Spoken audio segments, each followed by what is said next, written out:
Talks this evening are the always popular members night, when short talks are given by our own members. This evening, our speakers and the order they'll go in and the topics they're speaking on is first Bob Nyden with the rebuilding progress of Notre-Dame de Paris in the years since the grand reopening, which was December of 2023. No, 24, right? Followed by myself with a very brief talk on what it was like to walk into the restored Notre Dame in March of 2025. And then last will be Elaine and Randy Kreigh on revisiting favorite places in England, a nostalgic travelogue. So I think these are all going to be good. Mine is going to be mercifully brief. And Bob Nyden, if you're ready to go. Well, here we are again, and I think this is actually my sixth talk about Notre Dame since it burned, and we've made quite a bit of progress in that time. This picture was taken recently, probably in October, and it shows the spire is complete, all the statues and so on are in place around the base of it. A lot of the scaffolding is gone, and it's a beautiful day in Paris. So what I would like to do, I'm not going to go through the whole story as I've done in the past. Let's see here. There we go. This is what the church looked like about the time I gave my last talk, which was in October of 2024. And you can see at that time the roof is almost completely done, but the spire does not have any lead on the bottom section. There's wrappers on there that imitate what it will look like, but it's actually just raw oak wood underneath it. In the intervening time, progress has been made. So just, everybody knows this by now, but I'm going to do it anyway, just to make sure we all are on the same page. Towers at the west end, the nave in the middle, the transepts north and south, the choir and chancel, the central crossing and spire in the very middle. And at the right east end is the apse or the chevet, which I have discovered I've been mispronouncing all this time. It's not chevet. Just like it's not bouquet, it's bouquet, it's chevet. So anyway, apologies for that. And a reminder of what is the overriding rule for restoring the cathedral this time. The Senate of France mandated that everything will be built the same as it was, using oak up in the attic and using lead for the roof. And also a reminder of whose vision of this we're restoring to. It's the restoration done by Eugène Viollet-le-Duc in the middle of the 19th century. What he did is what anybody who's alive now can remember it looking like. He did a lot. He added back a spire which had been there but had been taken down almost 60 years before he got there. He reoriented stained glass. He invented and installed stained glass where there was none. He replaced statuary destroyed in the French Revolution, including the kings across the front, all of whom were decapitated, and he put himself in as one of the kings. So first we'll look at the interior, and I'm not going to go into as much detail as I might because I know Evelyn has some beautiful pictures to show us also. But here is a picture we've seen before, which is a before the fire picture on the left and a just after the fire picture on the right. And here's a picture, the same one on the left showing the destruction, and on the right is the new church. This is about 2 days before the opening ceremony in December of 2024. It's considerably brighter. Everything has been fixed up. It's got about 1,100 more lights in it, and that's not an exaggeration. It's probably an underestimate of. So not only is cleaner, but it is much better lit. This is a reminder of the before of what the ceiling looked like, the central crossing, and having been completely replaced, it looks like this. Partly bright because it's been slightly lime washed, but mostly because it's all been cleaned. So here's the Archbishop opening the doors to start the big rededication service. And here is the big public service. This is a picture that was put out by the public entity that runs the whole process, and they put out a lot of pictures. And this says 1 year ago, un an déjà. And so you see all the fancy people, including some of you know. These are firemen in the back that in red.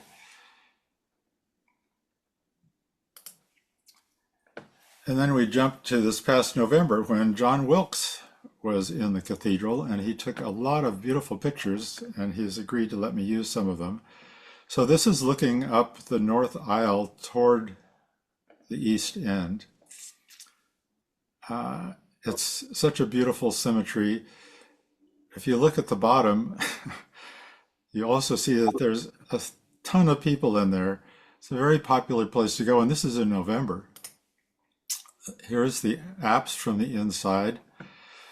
They're not finished fixing things up. I thought that they had restored all of the glass while they were doing all the other work, but it turns out that they did not restore the glass in this middle gallery, and they're going to do it now. So in November, you can see they're putting scaffolding in so they can take out these windows for restoration. And that's not all. We'll see some more in a bit. The chandeliers have been beautifully cleaned, replated, rewired, new lighting.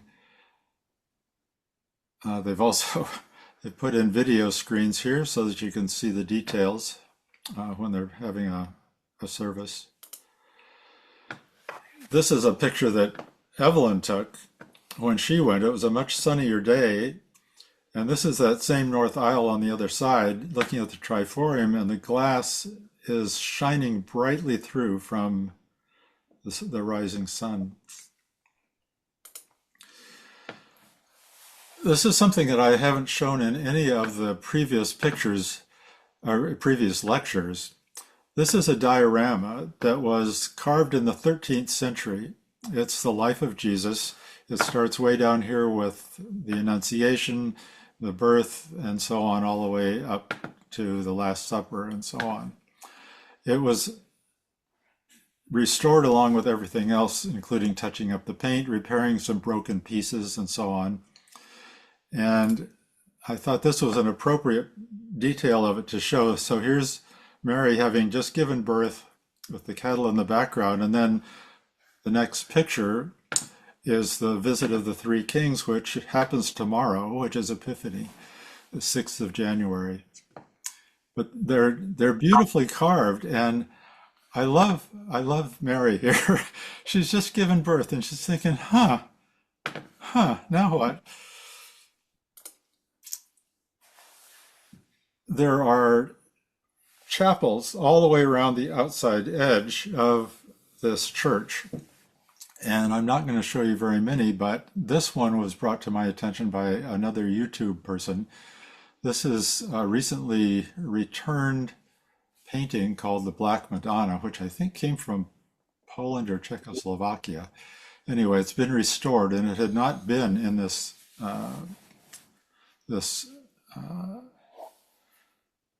spot. It had been empty in there until just recently. These chapels are interesting. The ones out along the nave on each side, they typically have a 17th century picture on the left side, a slightly more modern picture in the center here, and then on the right, a 20th century tapestry or painting. You should also notice the candles. Uh, During the dedication ceremony, they got started right away with making the walls of the church black again by swinging censers and lighting candles. And they continue to have real candles. And so the soot is slowly going to collect. In 800 years, it'll look as bad as it did before. This is another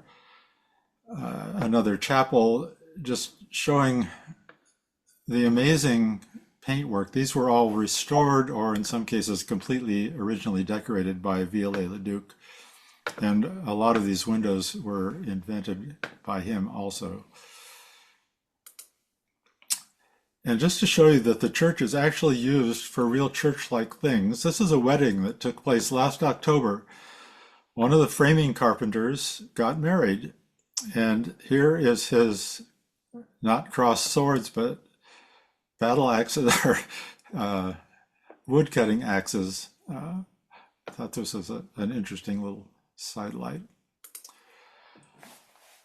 I'm going to talk a little bit about reliquaries, a sort of sidelight here. The major reliquary that's held at Notre Dame is the crown of thorns, which was acquired by Saint Louis in 1236 and has been in Paris ever since. It is held in a cut crystal circlet and decorated with gold and other good things. So Louis built Sainte-Chapelle, which is right down the street from Notre Dame. This whole building was built as a reliquary to hold the crown of thorns. It opened in 1248. But now, after the French Revolution in 1789, when everything that had anything to do with the church or with kings and queens was taken apart, to safeguard the crown of thorns, they took it out of Sainte-Chapelle and they moved it to Notre Dame, and some new reliquaries were built.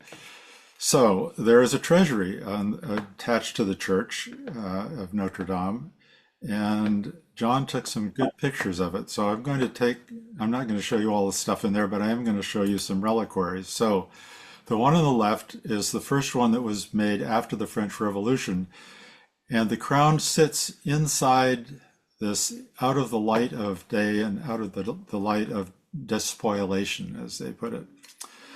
But when Viollet-le-Duc redid things and was in the popular neo-Gothic time, he built his own, and you can see up in the top, up in this simulated crown, is where the crown of thorns was held.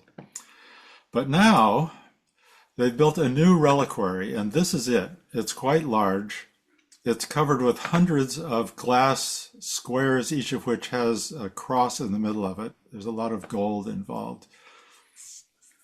And here's a close-up of the crown. You can see it inside its crystal.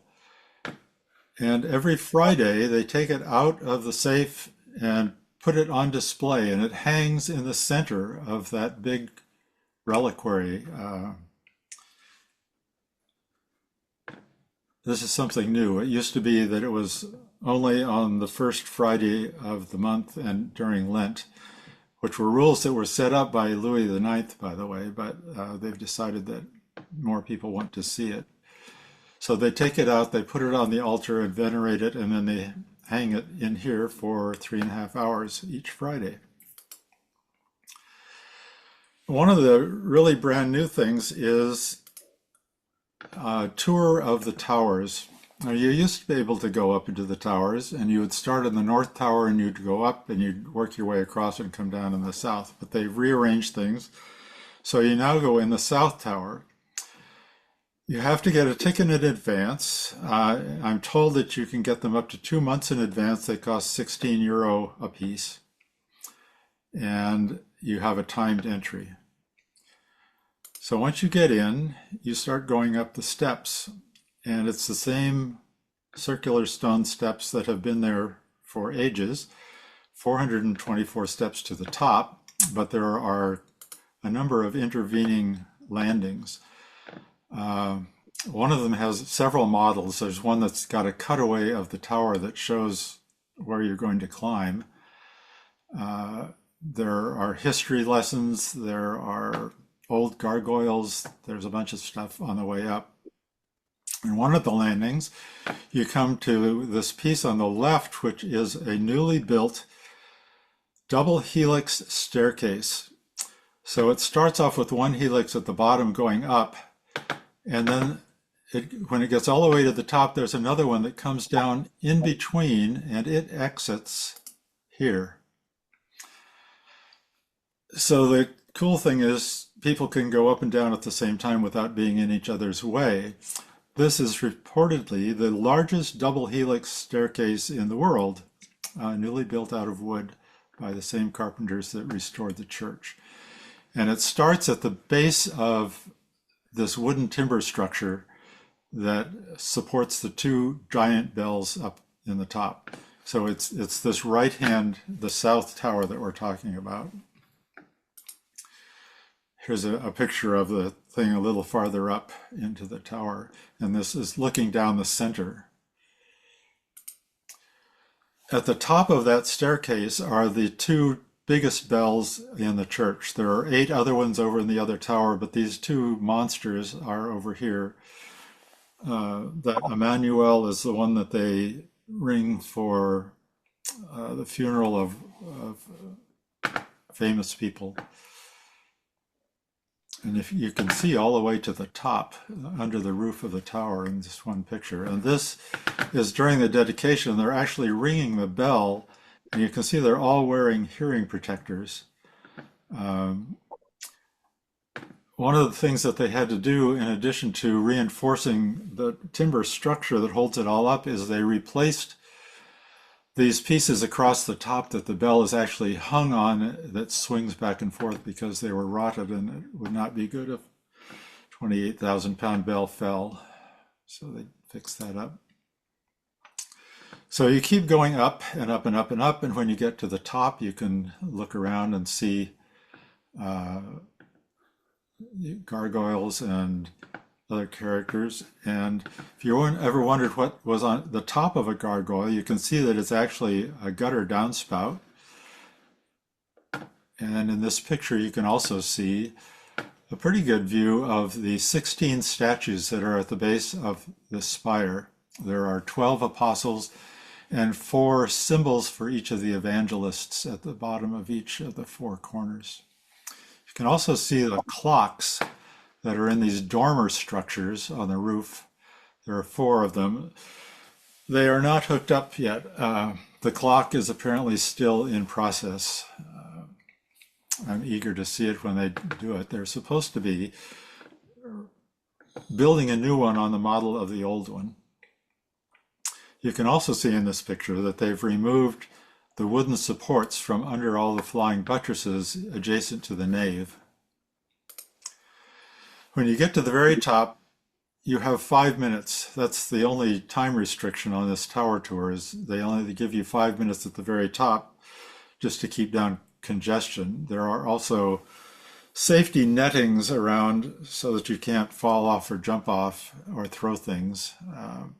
But this is looking west, and you can see this is Sainte-Chapelle, just literally a block away, the original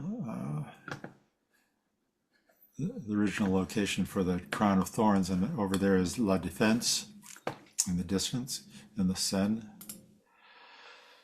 So then you go back down a few hundred steps until you get to the area between the 2 towers, which is called the Cistern Courtyard, because in past times they had 2 enormous water cisterns up there for firefighting, which were never used, unfortunately. Or fortunately. But what's kind of neat is this western gable has a door in it, and they open the wooden door and there's a glass door inside, so you can actually look into the wooden structure of the roof. I don't think anybody lets you go in there yet, but maybe tours of that are in the offing. I don't know. At any rate, this picture on the left, you would then turn left and go into the North Tower, where there's not too much to see. You're far below the bells, so you can't really see them, although there's an old one there that you can touch and look at. But there is this new stairway that takes you down a story or two until you get to the end of the visit sign, and then you go down some more steps. And here we go, down, down, down, down, down, down, down, down, down, down, down, down, down, down, down, down, down. And then you come out a little unassuming door on the side of the church. So let's move to the exterior. Well, keeping with the towers for a minute. On the left, these are the enormous louvers that run up the sides of the tower so that the sound of the bells can get out. The North Tower ones were damaged by the fire, as was some of the timber inside, and that's all been repaired. And then the South Tower got a new roof, including some of the new substructure. So again, here is what it looked like last time I gave a talk, and here's what it looked like as of this past September. It looks pretty good. All of this open work in the middle section of the spire has been repaired and replaced. A lot of the scaffolding has been taken down. Here are some pictures of them putting on the lead on this. A lot of these were pre-formed to a certain extent, but then to actually blend them and join them, they had to work. And there's a lot. You can see it's incredibly detailed. And here's some finished pictures. This is one of the apostles, which is Doubting Thomas, and he's carrying, he is actually, his face is Viollet-le-Duc, and he's carrying, it's sort of like a T-square, and on there in Latin it says non impluvius dubito, which means no longer doubting, or I no longer doubt.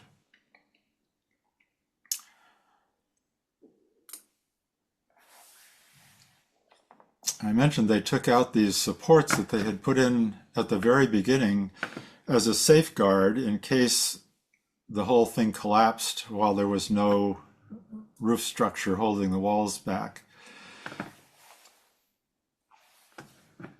And I would also say, this is a little point of interest, this roof here is where they found the cock that was on top of the spire when it fell. So the spire, the top of the spire, the top third or half, tipped over, fell off, and dove through into the nave. But this cock, it was actually a free spinning weather vane, and it flew off as the spire is falling, and it landed there. And this is the architect for the church, and he saw it out there. He looked through one of the windows, and he tried to get a man lift or something to get up there, but it was too dangerous at the time. But he said, well, I have the keys. So he opened the door and he went out there, climbed out on the roof. He picked this poor dead bird off the rooftop and carried it back and saved it. And it's now on display in the apse of the church. So speaking of the apse, they've been working on it. This is where a lot of the scaffolding still is. A lot of this stonework is 13th century or earlier. It's very old and it's fairly degraded. So this is what it looked like on the 24th of September last. And this is in the middle of October, and that you can see they've taken down a whole bunch of scaffolding here, and this is what they're doing. They're replacing this railing that runs around the outside, and they're fixing all the stone that needs fixing, and they're doing some work on the buttresses as well. You can see some details up here at the right, including this iron band, which circles just below. There's a line of 3 dentil moldings just above the window here.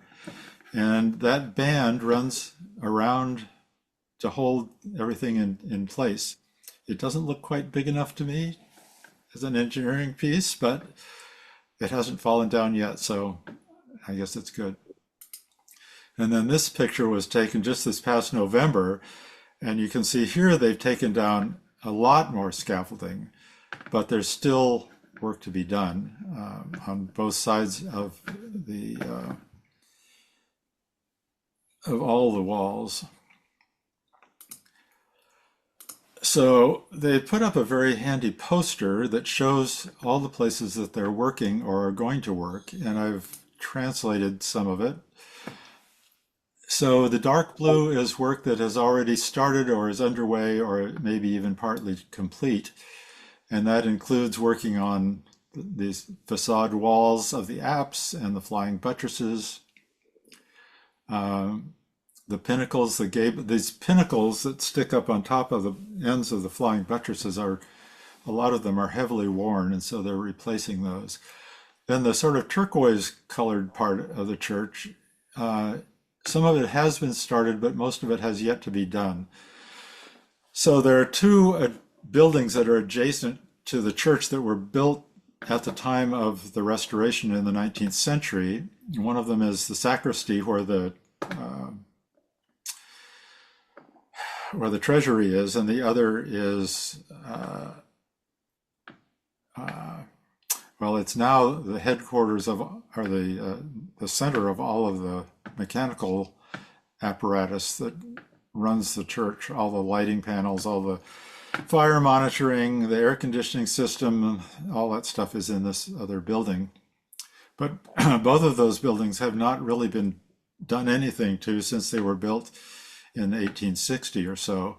So again, the pinnacles need replacing, they need new roofs, the facades need at least cleaning, if not fixing. The towers, the backs, the facades in between the flying buttresses need to be cleaned. And most notable is this one up to the left. The rose windows have not been cleaned, at least not on the outside. Some of them have been cleaned apparently on the inside, but they're going to take them out. So they're going to put scaffolding up again, and they're going to take them out, clean them, and they're going to put a new clear glass fitting over the outside to keep the dirt and dust and degradation off of them. So unfortunately, I suspect that that's going to be going on. We're planning to go visit Paris in April, and I'm hoping that it's still accessible and not too torn up. Other things coming up along the north side, they've closed this off to cars, and they're putting in trees, and it's going to be a very nice pedestrian zone. And in fact, they're already putting in the trees. So just last month, before Christmas, they were putting these in. There's one that's been completely installed. One other thing that's coming up is there are 6 chapels on the south side of the nave where they are proposing to replace the lower part of these stained glass window installations with new contemporary designs. And the argument is that, well, you know, they were put in by Viollet-le-Duc. There's no big deal. What's the problem? Well, here is one of the designs. These are by a woman named Claire Tabouret, and they are as a series of 6 with the Pentecost story. But there are a lot of people who A, hate the designs, and B, say that this is not fair. The rules for fixing up these preserved French buildings says that sculpture, painting, decoration, which form an integral part of the monument, may only be removed if it's the sole means of ensuring their preservation. And this is not the case. So they've got a display of these things up in one of the other areas in Paris. So here they all are, all 6 of them. And they say, well, you know, we need to bring in something to show our I don't know what. At any rate, I don't like them, but that's only my opinion. So here we are, and regardless of what they do, Notre Dame still looks wonderful. And this is a picture taken either today or yesterday. It's snowing in Paris. So that's it. Oh, I will say, I want to thank John Wilkes and Evelyn for allowing me to use their photos. And then other places I got pictures. The Rebatière of Notre Dame is the public establishment which is running the whole thing. And they have professional photographers who have access to all kinds of stuff. And they have been putting up pictures since this started. And they have a big Facebook presence. There are thousands of pictures, plus a website and some YouTube pictures. And then this is my new friend Claudine Hemingway, who is an American who has lived in Paris for at least 9 years, and she will do tour planning or give private tours. But she also does beautiful YouTube videos of Notre Dame. And if you want to know the explanations and history of every chapel, she's got a series of YouTube videos that she goes from one to the next and tells you what each piece of art is, what the history is, what used to be in there, what she hopes will come back. And then the pictures that I had of the tower visit mostly came from this one YouTube where he did a really good job of going all the way up and all the way down. And of course, there's Wikipedia. If I may be pedantic, and Bonny, who was my professor, Jean Bonny, he was very fussy about use of words. And he said a chevet, or the English actually say chevet. I know they do. So, yeah, okay. So you have your choice. Well, I was listening to a YouTube in French, and that's when I realized that.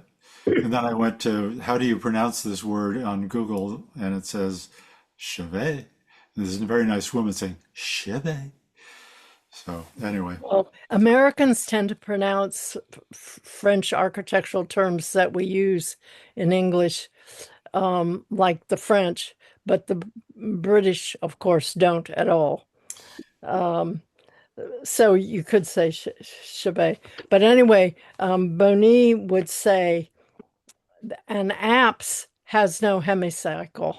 An apse is simply the round end of a choir. If the choir has an ambulatory around it, whether it has chapels or not, then that's a hemicycle, or you can use the word for chevet for that. Okay. Well, in my investigation of chevet, it said if you want to pronounce it chevet, you have to spell it E-T-T-E. Otherwise, the French will get mad at you. So, well, that's probably true.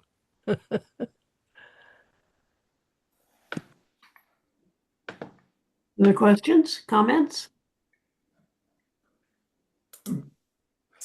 Larry again? Bob, it's John. Hi. I just wanted to say thank you for actually showing me things about the photos I'd taken I hadn't completely understood when I took them. So, yay, nice.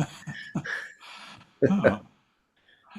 Well, the photos are fascinating, and the more you look at them, the more detail you see if you start looking into the background and up in the corners. And yeah, they're really, I enjoyed looking at them all.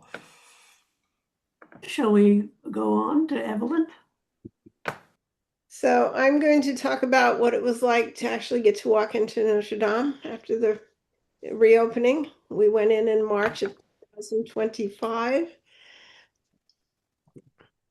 And there she is. And this was taken at that time, so you still see the scaffolding around the spire, which is now gone. And it was very cold, and no trees were leafing out or in bloom yet. And there she is again. We arrived in Paris on a Sunday morning after the overnight flight, and I immediately started to try to get entry tickets to go into it. You have to get the tickets, the time slot, from the cathedral's official website. Tickets cannot be purchased in advance. In fact, they cannot be purchased at all. You can only get them through their web app, and then only for the day in which you are requesting them. They're available. They set this system up in place to try to control how many people are in the cathedral at one time and to eliminate the scalpers. So if you've paid for a ticket, you're not going to go in. That's not how the system works. On that Sunday morning after we arrived, I kept trying all day, and I kept getting the message, hundreds of people are requesting tickets at this same time. Please try later. And I did. I tried over and over that day. But on Monday morning, I tried again, and the same message started to come up. And then it stopped. And there was kind of a 1 second gap. And then it said, would you like tickets for 2:30 this afternoon? Would I ever? So all we had to do to register for our tickets was give our names and our country of origin. They didn't ask for a specific address.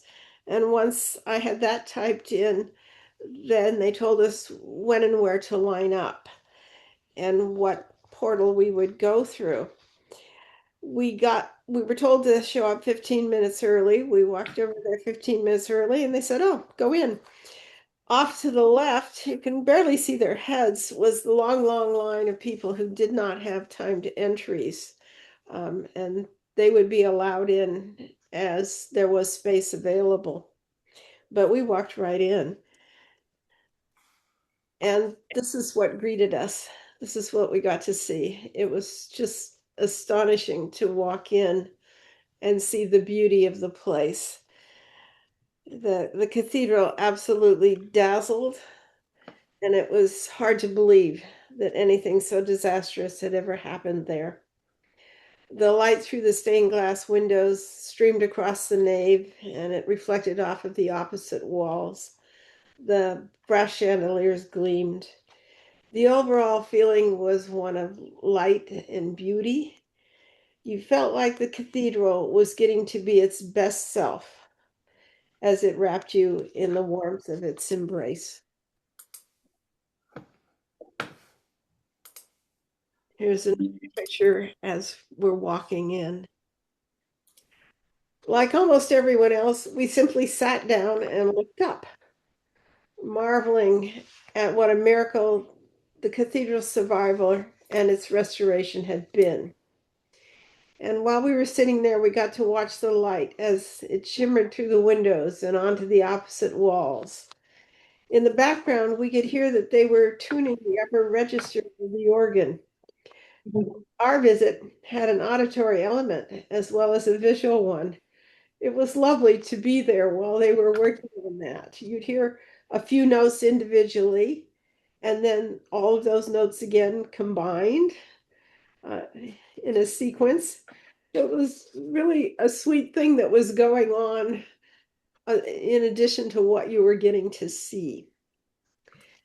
And do pay attention to the chandeliers. You're going to see several pictures of them because I fell madly in love with them. I like brass chandeliers anyway, and these are spectacular. Bob talked a little bit about their restoration. And here you see all the glass. Pay attention to the colors up there that you see, because this is what it looks like on the opposite wall. Isn't that spectacular? The light shining through the glass and projecting it onto the opposite wall. You see it coming down the columns. You'll see it on the piers. And here again is another, you see the glass reflected up at the top, and you see the chandeliers a little bit closer up. As Bob mentioned, these were designed by Viollet-le-Duc about 1850. They were designed to each hold 40 candles, but then were later electrified and don't hold 40. One of them went down when the spire punched through and was shattered in pieces on the floor. 4 of them were damaged. And all of them, of course, were covered in soot and in the toxic lead dust from the burning of the roof. They were lovingly restored by a local firm and first decontaminated, then taken apart so that each piece could be polished, and everything was rewired, and then a careful selection of LED bulbs was made that would most reflect what the original candles would have looked like in the chandeliers, the type of light that they would have given. I thought they were just exquisite, especially paired up with the glass and the reflection from the glass. After sitting there for a while, observing everything in the nave, we circled through the apse, which I now know is the wrong term, but you'll have to bear with me. You see here again the light spilling down this pillar. Isn't that magnificent? Oh, and one more chandelier picture. These are chapels off the ambulatory in what I call the apse. And many times in Bob's talks, we have seen people hand painting these little eagle-like forms on this wall to the right. But again, just the incredible light that is shining through this. And here you see everyone admiring these 3 sets of windows. Perhaps these are 3 that might be replaced with modern windows. The transepts were a wonderful place where you could really get a view of all the layers of this cathedral, and you could think about what it took to restore all these different levels and layers of the cathedral, to remove all the grime and the soot. Here you see one of the transept windows from across from the other side. So it gives you, again, a chance to look at the layers going up and up toward the oculus at the very top, that navy blue oval piece that Bob Nyden tells me is roughly 5 feet across. It's painted this beautiful midnight blue with stars. And in the center, you can see very faintly in my photo, it's not real good, the gold image of the Madonna that is up there at the top of this oculus. This is very near to where the burning spire pierced through and crashed the floor in flames. There's no trace of that now, either up in the vaulting or down on the floor.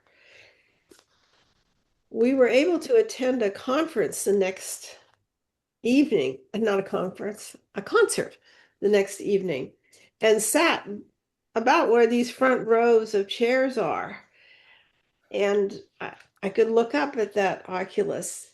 And I spent the whole concert basically looking up at that oculus, trying to reimagine from the photos that Bob has shown us of the flames. And it's so perfect now that it's hard to imagine what really happened there. It's all so serene now. Here's another one of the transept pictures, windows up close. In the south transept, there is this fairly modern, about 100-year-old statue of Joan of Arc, which was absolutely perfectly illuminated for one split second by a light beam. Steve Spain took this picture. He got a perfect picture of it. The picture I took didn't come out nearly as well as this one, but it was wonderful to see. You not only look at her, but look at the shadow behind her. It was just captivating. You leave through the west end, of course, and so you get to see the organ up there when they had been tuning while we were there, and the big rose window that's behind it. This is a closer up picture of the organ up there in the loft. But my favorite picture of the organ I actually took from the apse by poking my camera up next to this grill work. And I really enjoy the way that the grill work kind of frames what's going on behind it. So you're looking the entire length of the nave in this picture. You see a beautiful candelabra there. Yeah. And I just say, both Bob and Evelyn, that just this, what a lovely experience this has been, having seen the cathedral shortly before the fire. Yeah. Since, so thank you both for this. It's just been wonderful. Oh, I'm hoping that all of you will get to go sometime soon into the cathedral. Remember to use the app, but also consider this. If you, for some reason, can't use the app, consider going to the 8 o'clock Mass, lining up for the 8 o'clock Mass. You know, if it's really true that Henry IV said that Paris was well worth a Mass, Notre-Dame is definitely well worth a Mass. I think it would be a spectacular way to start your morning and to get a visit into the cathedral. Evelyn, that was really great. I knew you had some good pictures, so I didn't want to load mine up with interior pictures because yours were so good. Thank you. Oh, gorgeous. Yeah. It just is its own best self. Yeah. Wraps you up in the warmth of its embrace. I was thrilled to go there. When I watched it burning on the BBC, Bob sent us the link. I watched all night. I thought, I'll never walk in it again in my lifetime because it'll take 25 years to. Yeah. And the fact that, 5.5 years later, they reopened it, it's just a miracle entirely. It really is. Yeah. Wow, thank you. Randy and Elaine, you want to take us to England? Well, we've gotten a really beautiful set of pictures and everything of probably the most magnificent French cathedral. English cathedral. No, theirs were French. These are about some English cathedrals, which I think, all have visited before and also love. This is a travelogue. It's there's no real theme to it other than to cover the trip that Elaine and I took in August and September for about 2.5 weeks. One of the things that was marked about it was all those hurricanes that were going through the Atlantic about that time. They started sweeping across the North Atlantic and went across England and created waves of rain almost the entire time we were there. It wasn't so bad, but for lighting, for taking outdoor pictures, it was marvelous because it would be just absolutely clear, like in this picture here, and then a few minutes later, it would be overcast. And it was particularly fun towards evening when the sun was starting to go low on the horizon. We'd get breaks in the clouds that would just illuminate beautifully some of the churches we were visiting. So a lot of this is about what these cathedrals look like under these different lighting things. A couple of notes about the pictures.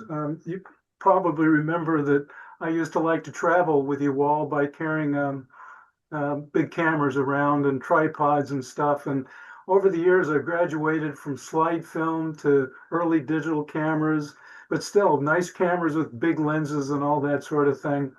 And then I got a really good digital camera, a Canon, a few years ago that did just wonderful low lighting stuff, but it still was an awful lot of equipment.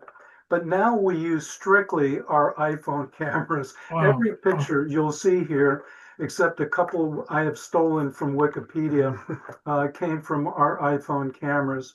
I think the thing that's added to these pictures that we get from that is the automatic processing that they do on some of these photographs that make the pictures look a lot better than anything I've been able to figure out using Photoshop and stuff like that. So, and it's a lot less stuff to carry. So anyway, that's what you're going to see. So anyway, this is August, September of last year. So quickly, this map shows you what we did. We flew into London like we do when we go to England and spent We're not seeing it yet. Not yet. I'm sorry?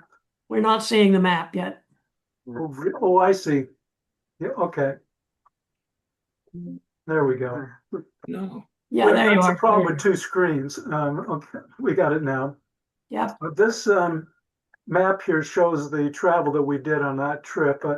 About 2.5 weeks, spent 5 days in London. All those dotted green lines is travel by rail. The only time we didn't go by rail is up in Yorkshire. We rented a car and drove around some of the places there. So the places we visited, and you'll see pictures of chronologically, are Norwich.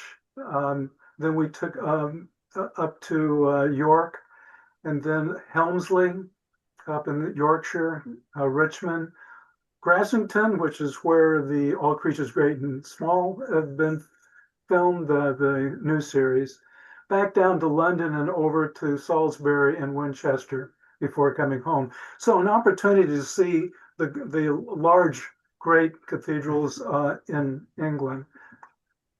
So what little Elaine take her? Our first day was in London. We went to the National Gallery and we saw my favorite piece there, which is the Wilton diptych. So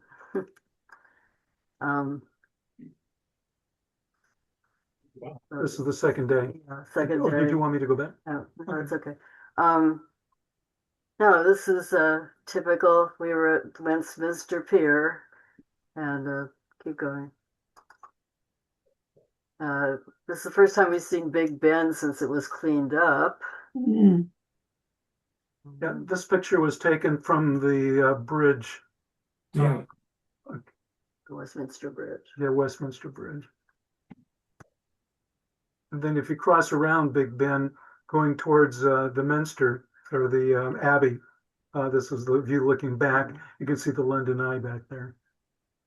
Go ahead. And we went with 10 million other people to Westminster Abbey, and just pictures that we kind of took as we wandered around.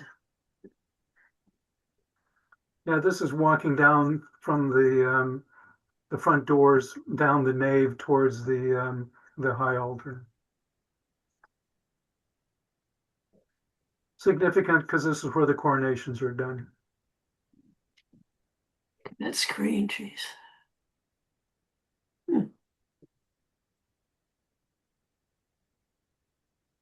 The Lady Chapel. With its fan vaulting, Henry VII, I think, was the person who did all of that. We got to see a session of the House of Commons, and the time we went, they were debating immigration. So it was interesting to listen to. Not too dissimilar from some of the kind of discussions we would expect in our own House of Representatives. Yeah, go ahead. Okay, this is Westminster Hall. So part of the Houses of Parliament is incorporated into this. So this is the original Westminster Palace, the main hall. And today it's been used primarily for things such as laying in state. So this is where Queen Elizabeth, for example, lay in state after her death.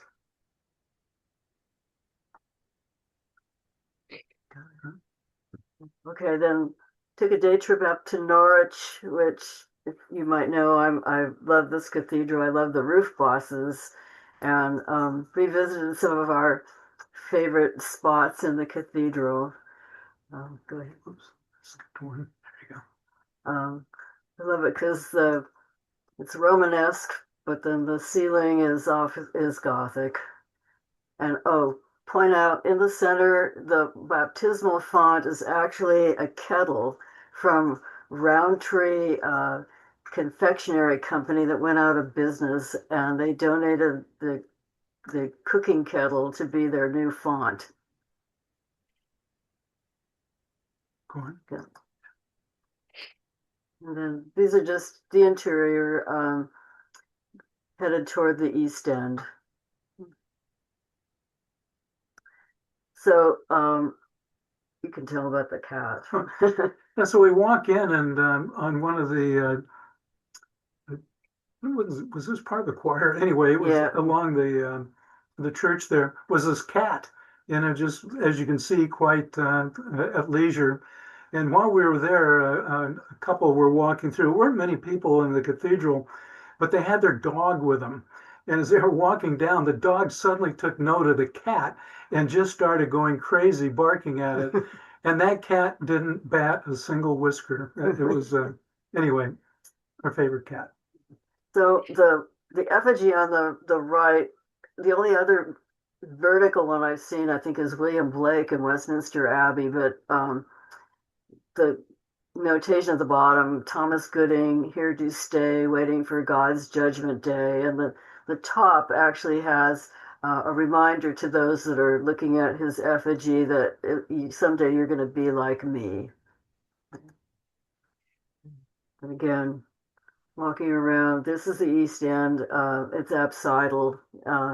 Outside to the right, there is a grave of Edith Cavell, who was a nurse during World War I, who was in Belgium, and she helped English soldiers escape from the Germans, and they found out about her, and she had a trial conducted all in German, and she was executed, and so she's buried there. One of the lovely things about visiting Norwich Cathedral, it's not on the main list of places to visit in England. And compared to the crowds we dealt with at Westminster Abbey and pretty much so in Winchester and Salisbury, the cathedral here, as beautiful as it is, was nearly empty. And it's beautifully maintained. Some things about it. You know about that. Yeah, as they go through their constant upgrading and cleaning and stuff like that, they uncovered some of the medieval wall paintings. As you know, that these cathedrals, when they were first built, most of the walls and arches and things like that were painted with scenes from the Bible and so forth. So this was something they found during a last cleaning. And I just like the stained glass window. One of the chapels. Yeah.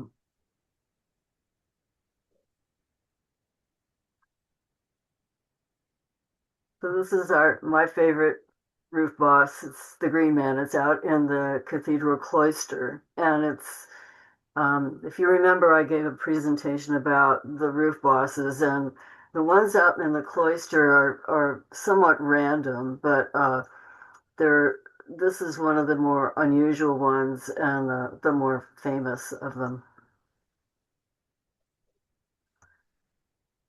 So the next day we were back in London. We decided to, rather than take the train up to Hampton Court, we would try something different. We would do it by boat, and it's a 3-hour boat trip.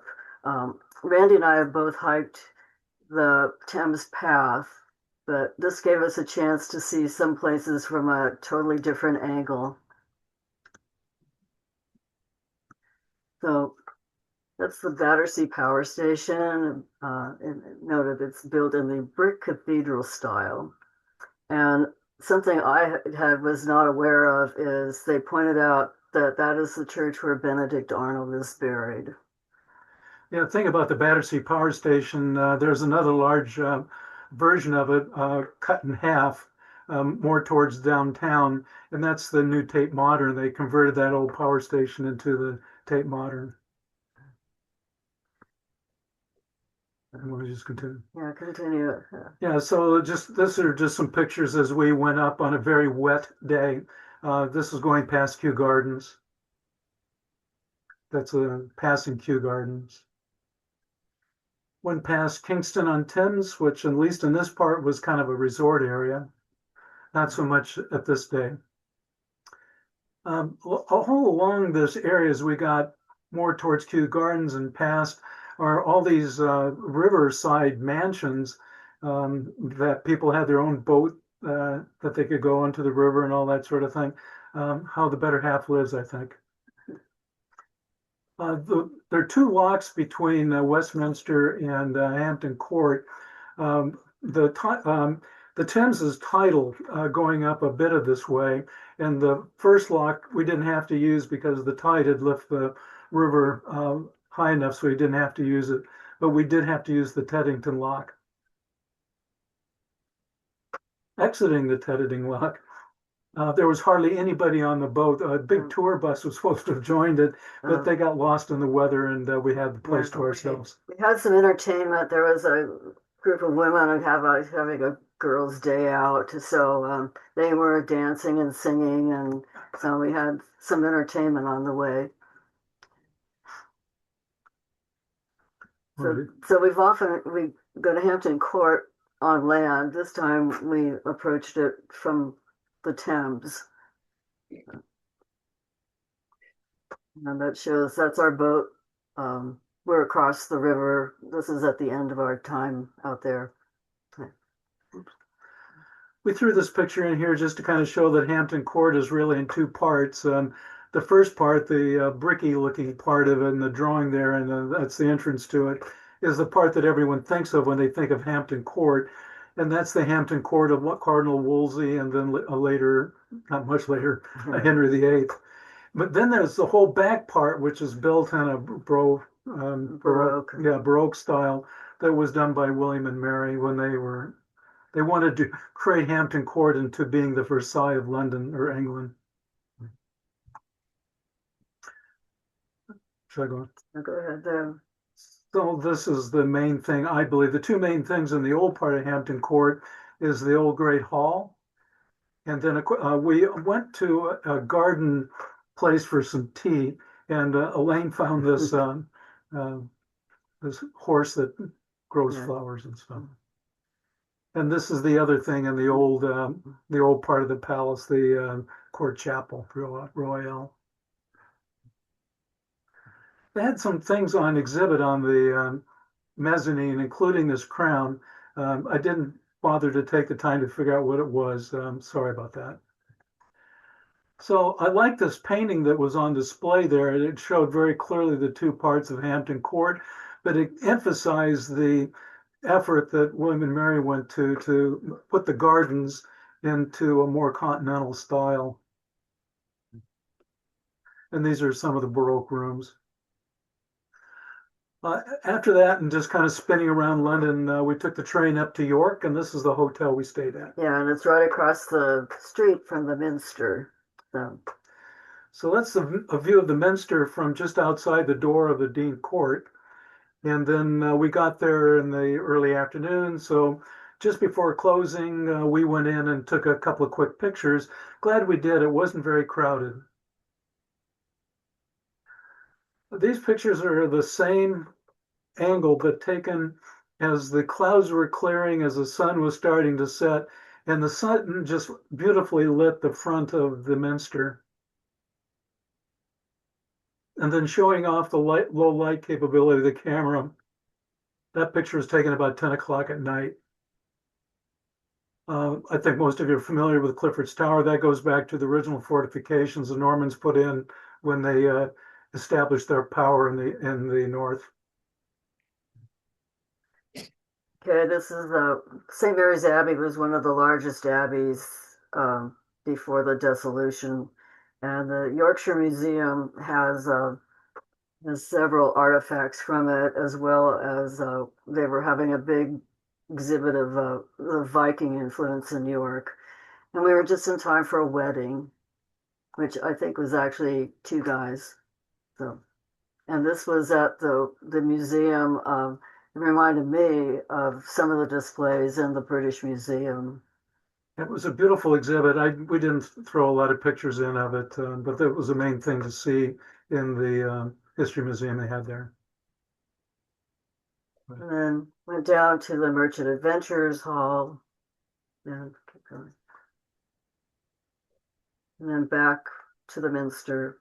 We did in total 5 even songs. We did one at Westminster Abbey, one at York, two at Salisbury, one in Windsor. So all different.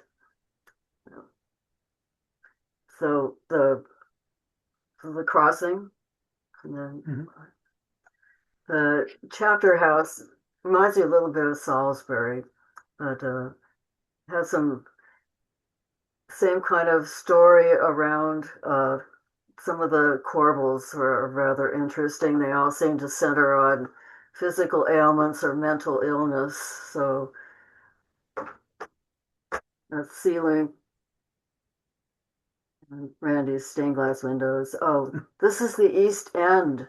The last time we were in New York, the East End, they were taking all the windows down and repairing and restoring them, and it's finally done. And then the medieval tiles. They're very proud of their medieval tiles. These are some of those corbels. You can see the gentleman in the center is thinking about something, and then the next one, this poor man is, go ahead. Yeah. Not quite sure. He has a hand on his head and one in his mouth. There's several versions of toothache and headache. And this is a choir. We attended evensong in the choir. And the Dunestone. Oh, I took pictures of the floral arrangements for my friend at church who does our flower arranging. So give her some ideas.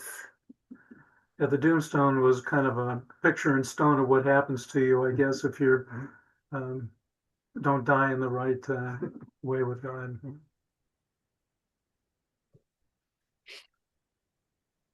It's the cauldron, and the words here just kind of describe some of the scene of how going to hell is a wonderful thing. Yeah, the choir screen covers all the kings from William the Conqueror through Henry VI, and the only one that's actually pretty close to what he may have looked like is the one of Henry VI. So when we were done doing our visit to York as a town, that's where we leased our car. And this map just kind of shows what we did. We started in York, went into the moors, staying at Helmsley, visited Helmsley Castle and Ribot Abbey there.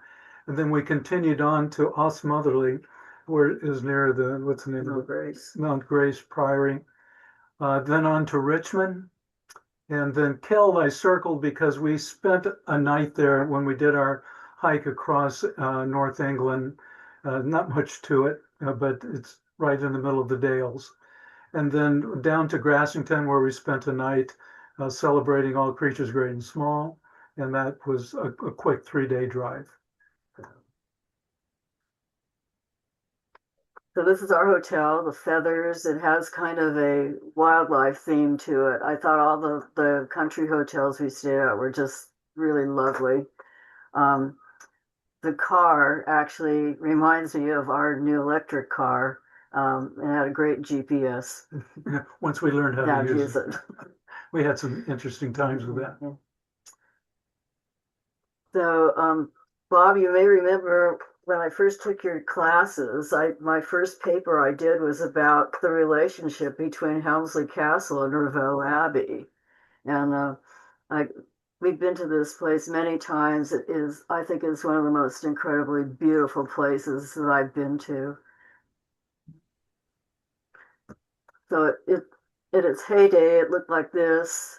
At its height, there were over 600 monks and lay monks there. At the end, when they dissolved the monastery, there were only 15 monks and no lay brothers. So this is the East End. This is just a series of pictures as we walked around the site. Wow, it is amazing. Wow. So this is the church itself with its ruins, but it's the most impressive part of the ruins.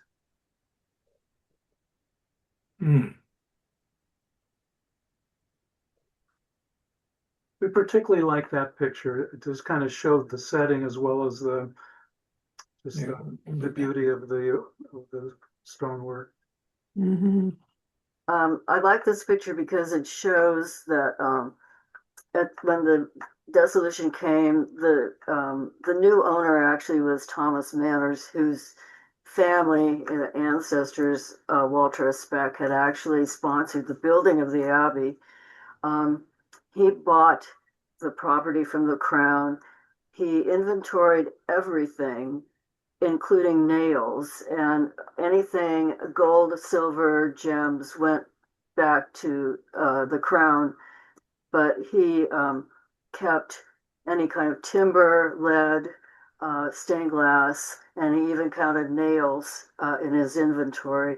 And he took the nave down, pretty much he took that down, but the east end was left, and it was quarried. The rest, basically the whole site was quarried by locals. For you look around the village near there, and the stone is all just very similar to what you see here. So this, the one big ruin here, there's the refectory, and then on the second floor would have been the dormitory. There's the chapter house,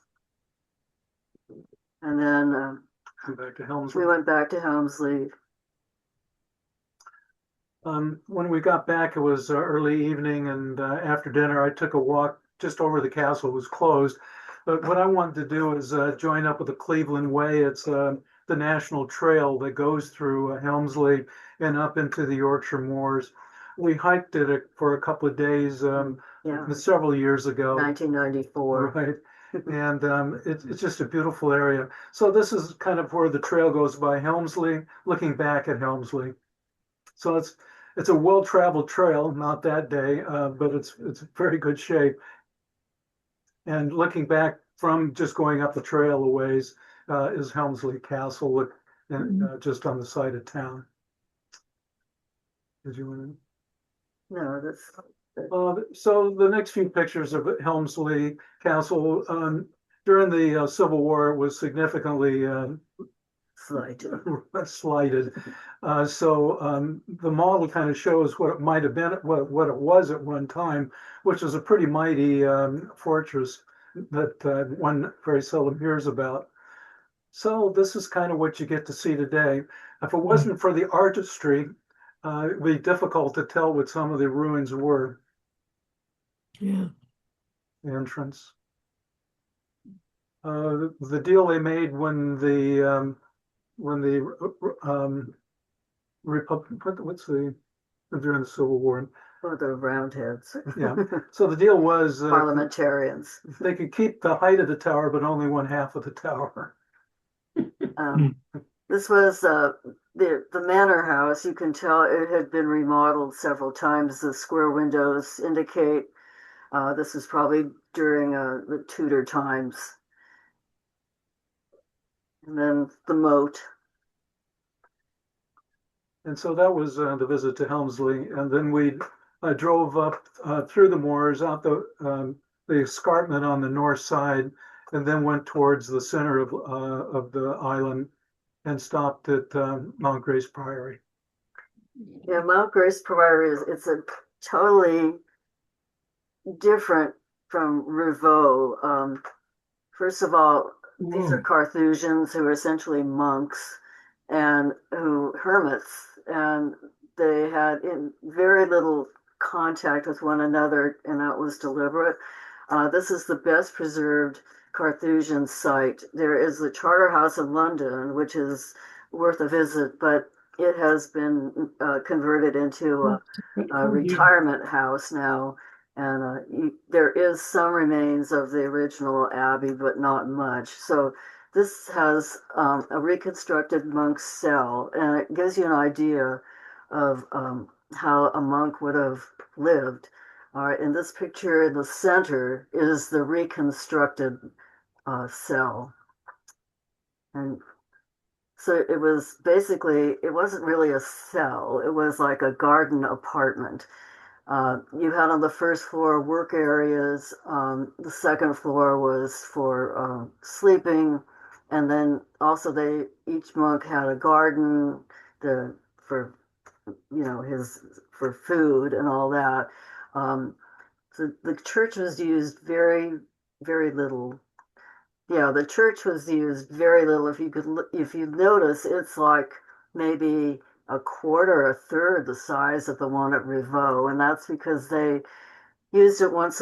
Some used them only once a week, others met once a day, and so there was no need for a big church.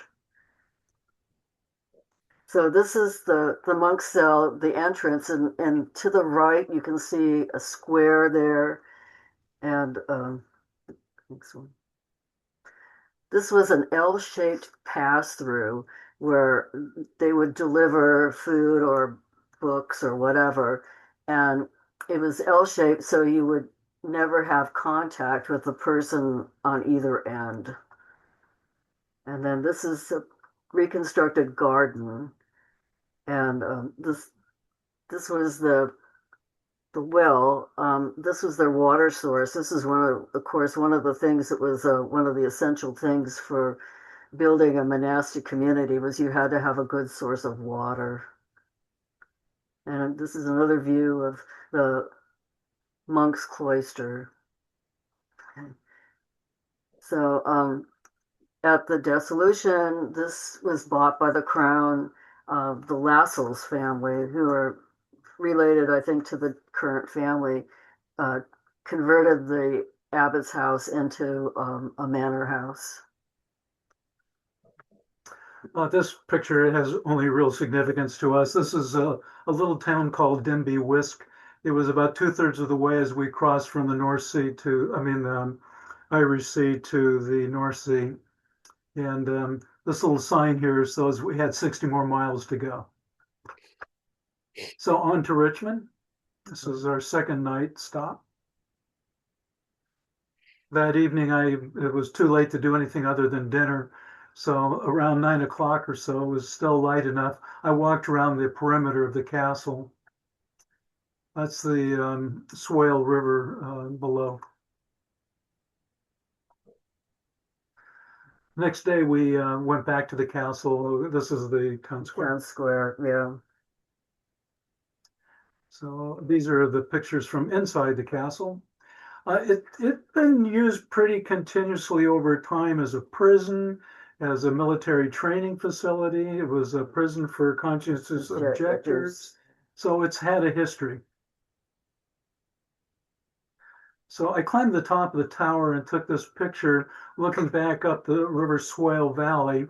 And our hiking that we did went along the ridge underneath the clouds and then into the city.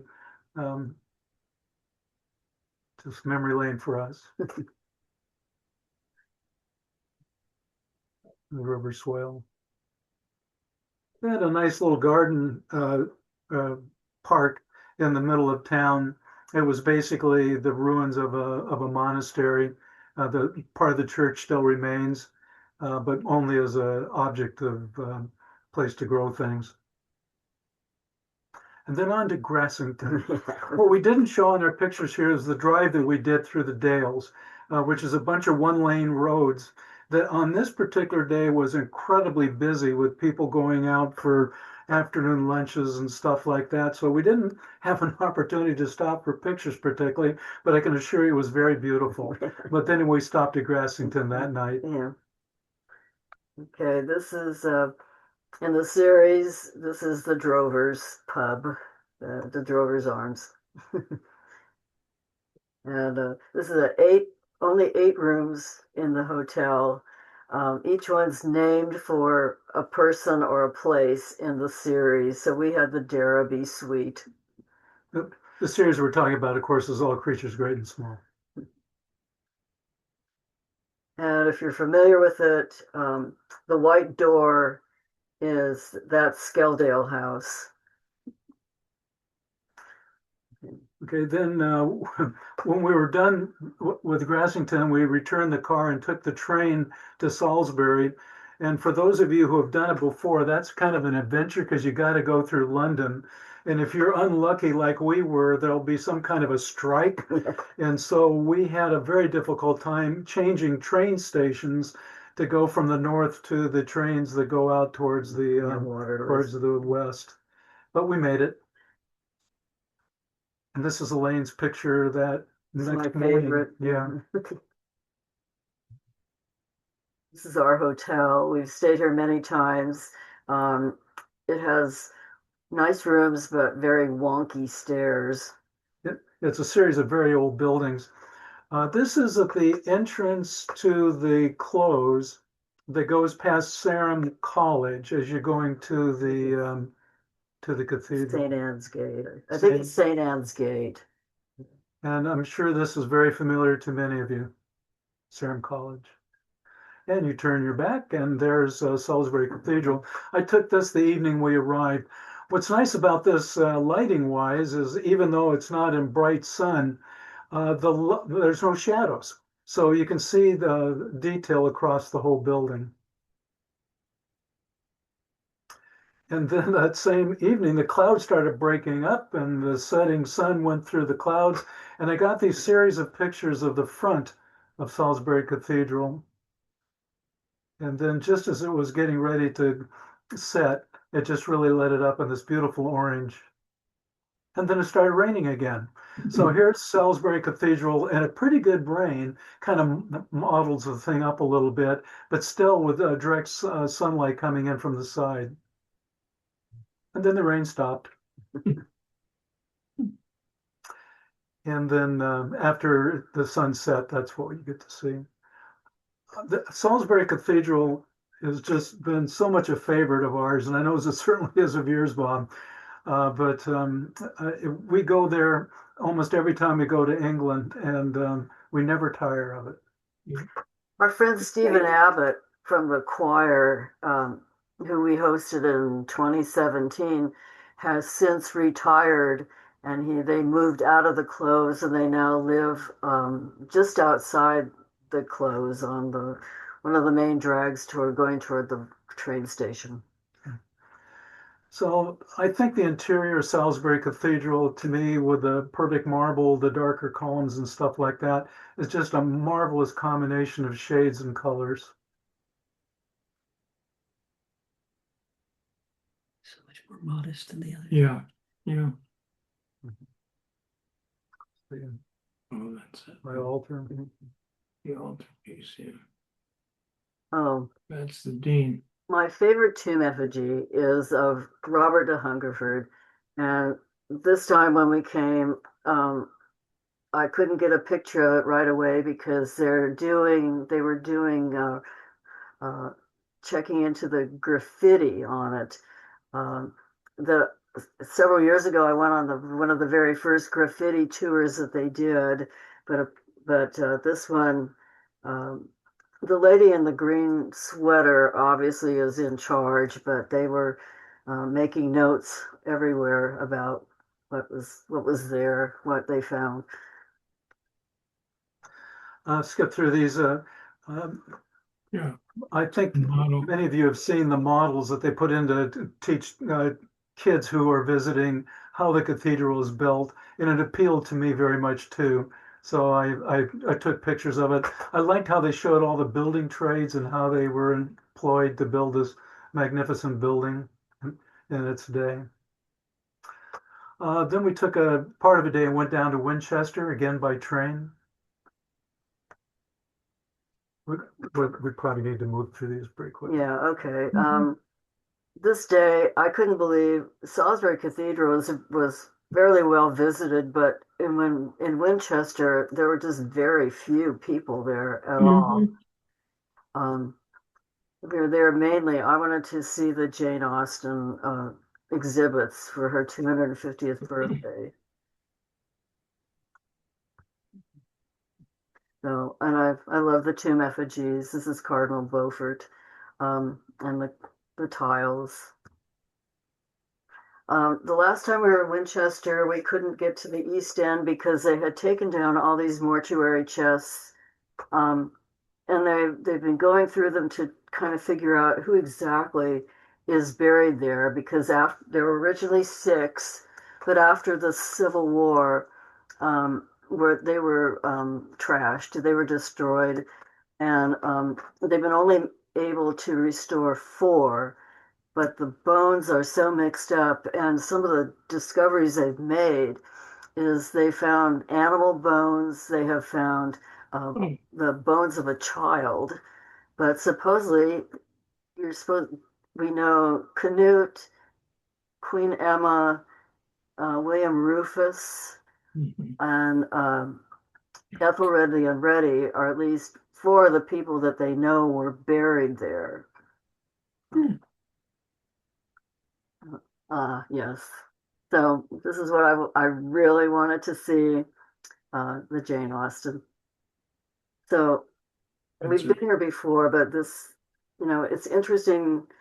They have, I'll explain later about the cushion, but there's her grave is this on the floor, but the plaque was put up later.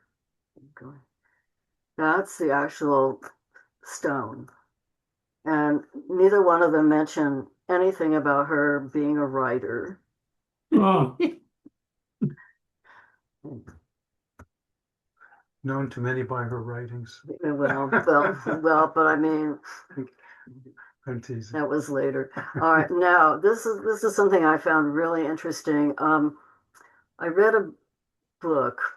It's a novel called A Single Thread. This is a few years ago, by Tracy Chevalier, which is about part of the theme of it is there was a needlepoint project to do cushions in the choir. So the embroidered kneelers and the cushions of the choir were a project begun by Louisa Pessel after World War I. And so this project lasted, she collaborated with an artist named Sybil Blunt, but they came up, they worked from 1932 to 1936. And by the time the project finished, over 800 people had participated in it. And they completed 360 chair kneelers, 96 alms bags, 62 stall cushions, 34 bench cushions, and 1 lectern carpet. And what's interesting is almost all the designs are different. So I took a lot more pictures than you'll see here, but they were heard. Go back to the one of Jane Austen. Oh, okay. There. When they were going through, when Tracy Chevalier was invited to look at the original design book that Louisa Pessel had done of all these cushions, she found that they had never done one. There was one they had never done that was in honor of Florence Nightingale, Jane Austen, and Charlotte Yonge, who was a writer associated with the Oxford movement. So in 2 years' time, they commissioned it, got it made, and had it ready for the 250th birthday. So these are some of the cushions that they did. These are more their historical figures. You can see the one on the bottom is for Henry I, William Rufus, and King Stephen. And then there's more. Good. Okay. So there's so many. I mean, I could have taken pictures all day of them. Okay, one of the things that's been added, I think, since we've been there as a group at any one time, is on the mezzanine level, triform. They have put together, because there's a lot of floor space there, they put together a very nice exhibit of the history of the cathedral, and from the Saxon original building onto what it is today. This is some great models. This was of the Saxon church. And these are the 2 versions of the Norman cathedral, the first one being the original one built, the one on top. And then later on, the basic structure was maintained, but they updated the sides into more Gothic windows and things like that. And one of the things they talked about in the exhibit is how they did that. So if you look from the right here, you can see the Romanesque, and then they just kind of chopped things up a little bit on the existing wall and then rebuilt it up into the arched Gothic style. So just some odds and ends. But not the whole church is done that way. The transepts are still very Norman. Very Norman. I love that. Yeah, I do too.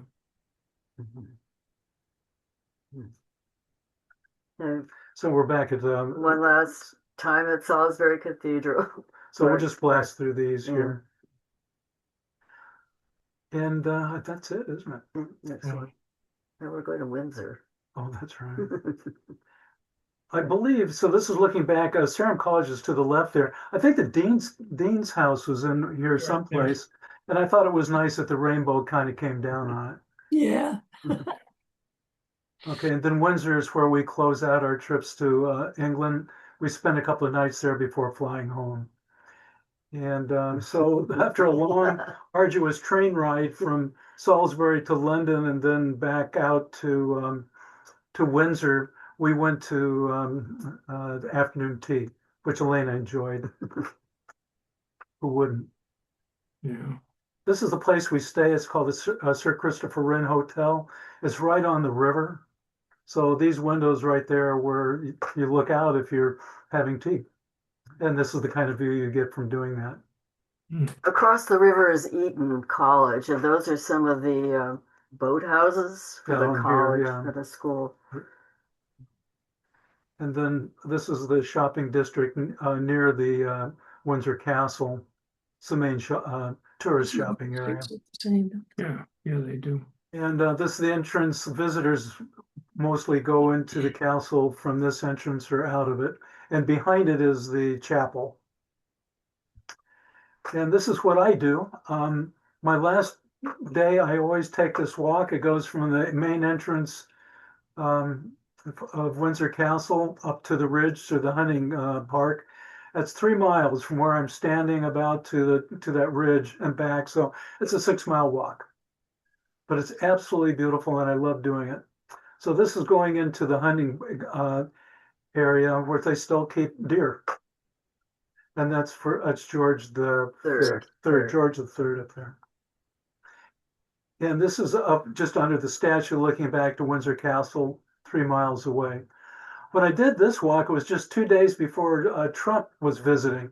So they're walling all this stuff up, getting it ready from this point on for his entrance into the castle. And I thought I was going to get locked out from going back, but I talked to one of the policemen there, and they said, no, they'll keep it open for another day.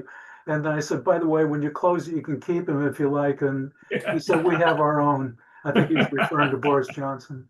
Yeah. Oh, Nigel, yeah. Okay, so anyway, this is the main entrance to Windsor Castle that we don't get to go through. And that's it. That's great. Wow. Okay, so anyway, I hope you enjoyed some of those pictures. I know there was more than we necessarily needed to see, but and it's places I know you've all been to and we've been to many times, but just to go in a nice, relaxed way as we did on this trip was nice. Enjoyed it a lot. Yeah. Bob has a question. Yeah. Well, first of all, thank you for that. I am so pathetically homesick right now. I may never get over it. So our presentation was a success. Well, it worked, yeah. But the pictures you've shown of Salisbury, as I was looking at that, I realized something. And that is when Julie and I first began going there, that was the only time that we ever saw it without scaffolding on it. And Yes. Now it looks like it's all completely gone. Yeah. I think they're doing some work in the far southeast end, but Yeah. you can't see it from the You angles can't we see were it. at. Yeah. Linda Jack? Oh, thank you so much, you guys. I'm with Bob. I'm like looking at this medieval collection I'm about to get rid of and going, no, No, I want to keep every single can't let one it of them. go. So thanks for that. But I was remembering my first trip to England. totally naive. I had no idea what I was doing. And I determined I would go from San Francisco to York in one fell swoop, which ended up being a 25-hour journey. And when I arrived in New York, I checked into my hotel. It was between lunch and dinner. The restaurant was essentially closed, and I guess the staff took one look at me and took pity, sent me into the restaurant, and they made me fresh toast with Yorkshire butter and Yorkshire jam, Oh, a pot of tea. And in my memory, it is the best meal I've ever had because I think I would have died without it. Oh, my goodness. Yeah. The next day, I got to my senses. I hired a car and driver and went out to Revo and Mount Grace and all the places you talked about. So it was just a wonderful, nostalgic trip, and thank you very much. what a Thank lovely you all time. for listening to it. We enjoyed putting it together. Well, Yeah. it's No, really, we enjoyed watching it too. And Cindy and I had been in England at the end of July, and we went some of the places you went. We stayed at the Dean Court Hotel also. We, so yeah, it was yeah, sort of good for us, reminder as well. yeah, great. Julie and I made a voyage to South San Francisco while you guys were doing it. Boy, this has just really been wonderful to see it. Thank you. Evelyn, have you any closing words? Just thanks to everyone who's participated in this and put so much into their talks for us. Including you. Of our next Sarum meeting on the 26th, and then the medieval talk on the campus on February the 2nd. Great. Cool. Thank you. All right. Good night, everyone. Thanks. Hey, everybody. Yeah, thank Bye. you. Thank Good you. night.